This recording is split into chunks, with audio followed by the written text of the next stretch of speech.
For a long time, I thought disagreeing meant starting a fight. If someone said something I didn't agree with, I either stayed quiet or I argued. Usually argued. Just ask my mother. Neither of them worked very well. I remember once during a meeting early in my career, my supervisor proposed an idea that I thought wouldn't work. But I stayed silent because he was my supervisor. Later, when the plan failed, he asked, "Why didn't anyone speak up?" And that's when I realized disagreeing isn't the problem. How you disagree makes all the difference. In English, being able to disagree politely is a superpower. It shows confidence and respect and professionalism all at the same time. And that is exactly what we are talking about today. How to disagree politely even when the conversation gets a little tricky. So stick around to the end for the Mastery Minute, because today's idiom is one you can use whenever you're trying to stay diplomatic. And as always, if you have questions or examples of tricky situations that you've faced, drop them in the chat and I'll answer a few at the end of the show. So, let me tell you about Susan. Susan, she works in marketing for an international company.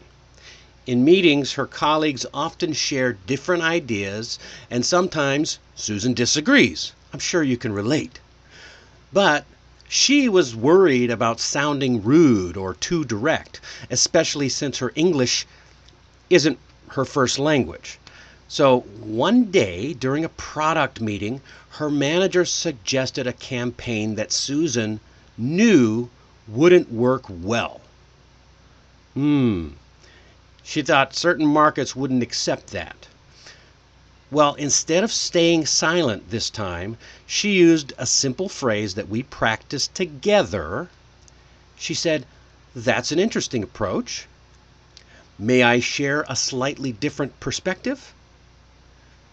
Her manager smiled and listened, and they ended up having a productive discussion. The final plan was even better because of her input. And that's the point. Disagreement isn't conflict. At least it doesn't have to be. It's about collaboration, working together. So, how do you disagree without sounding harsh? It's not about memorizing fancy phrases or having it's really simple. It's about having a few simple tools ready to help you stay calm and respectful and clear. Okay? You'll be able to express your opinion calmly. So let's break down a few ways that you can disagree without being disagreeable. Okay? So let's start with agreement. Agreement. Before you share a different opinion, show that you heard and respect the other person's idea. This builds trust and it keeps the conversation cooperative. So, we'll get to the key phrases here in a minute. I remember last year I had a client named Tom. We'll call him Tom. He was in a strategy meeting. His manager proposed an idea for an aggressive timeline for a new project. Tom had serious concerns about the team's capacity to be able to handle it, but he didn't want to sound negative. So he started by agreeing. He said, "I see where you're coming from, and it's definitely an exciting plan." You can try that too. Then, after showing the respect, he carefully shared his concerns. What are some other phrases you could use? You could say, "That's a good point," or "I appreciate your input on this." So why does this even work? Well, the simple matter is People want to be heard. They want to feel like they're being heard. So when you acknowledge their idea first, you're signaling that you respect their thinking, even if you see it from a different perspective. This lowers their defensiveness and makes them more open to hearing your point of view instead of feeling attacked. Now they feel included and like they're in a shared problem-solving process.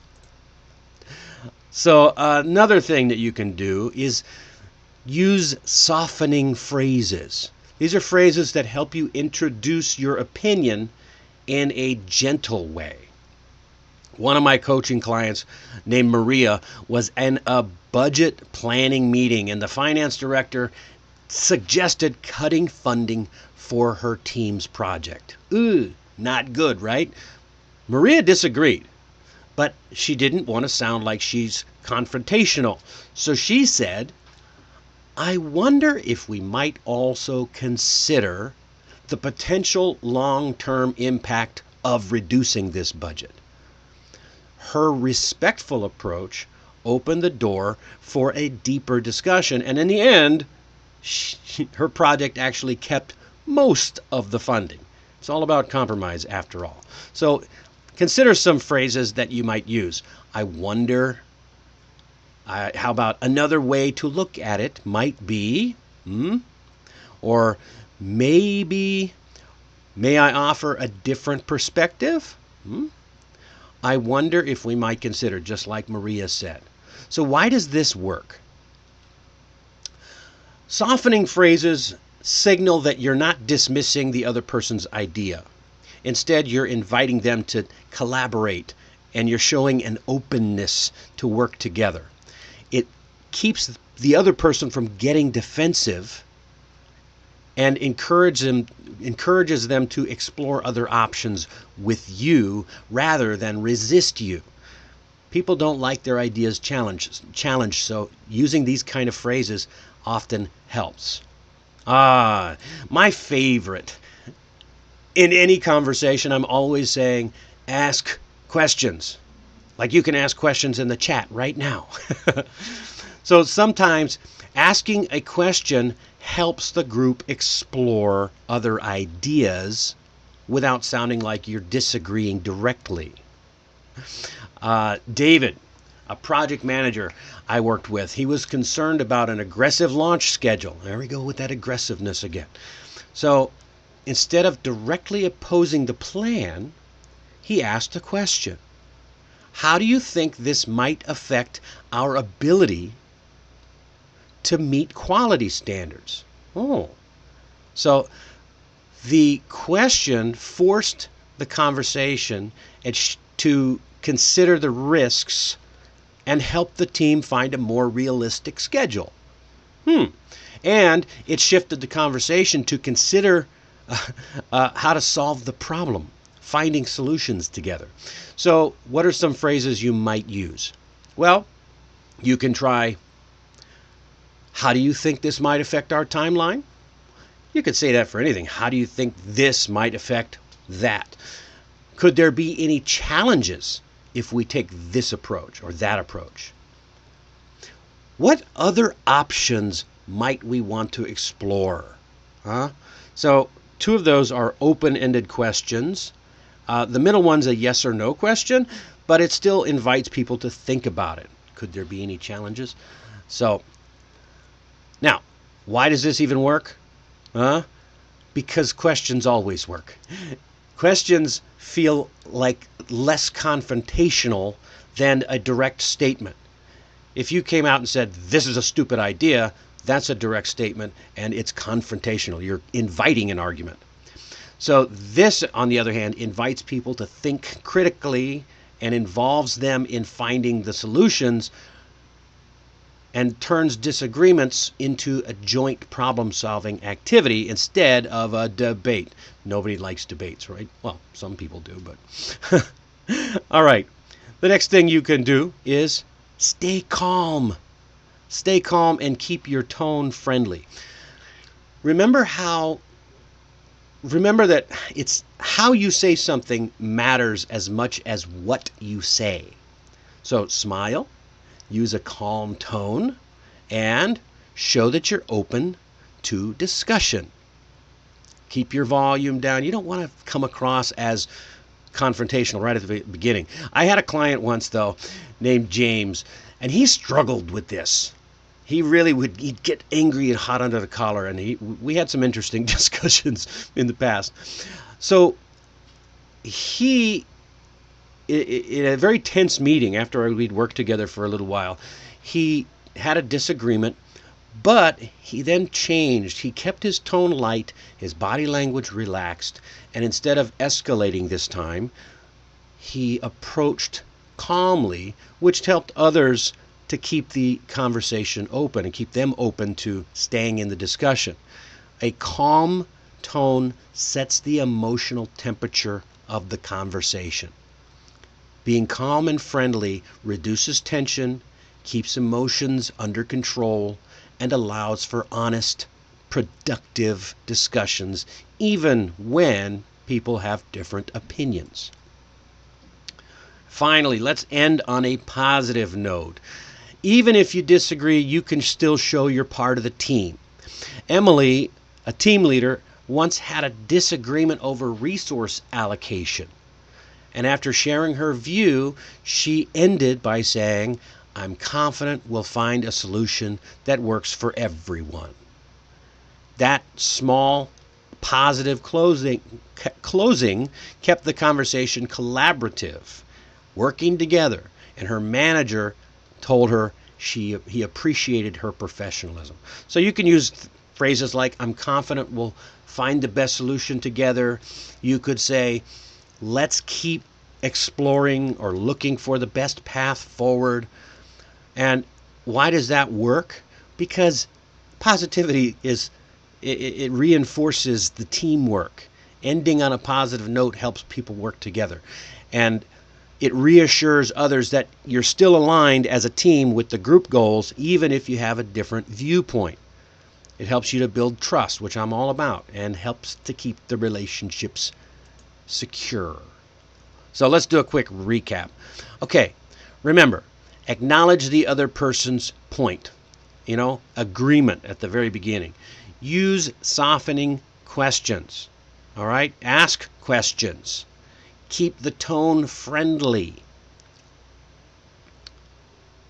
And end on a positive note. All right? And remember, this is one of those things that you can practice. Disagreeing politely is one of the most powerful professional skills that you can develop. And the best part is, the more you practice, the more natural it feels. All right? Give it time. So your challenge for today, in the next meeting, I want you, or conversation, practice using one of today's polite disagreement phrases. And then notice how people respond when you stay calm and respectful and clear.